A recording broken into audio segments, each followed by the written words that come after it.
It's a controversial question among Christian theologians whether Jesus performed his miracles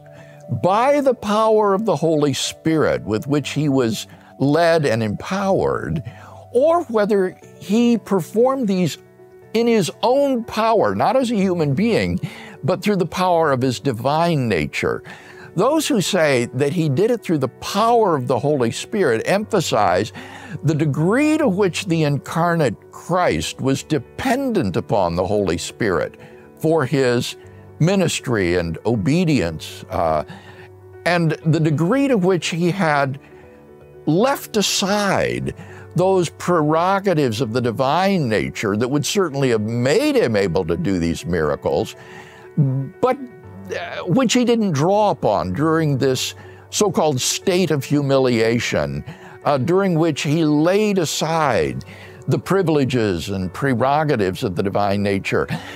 I think that the answer to this question is largely conjectural. I don't think when you look at the New Testament data that it's clearly answered whether Jesus performed miracles by drawing intermittently upon his divine nature or whether he performed them through the power of the Holy Spirit. It seems to me that either possibility is open, and so a dogmatic position, I think, on this issue would not be appropriate.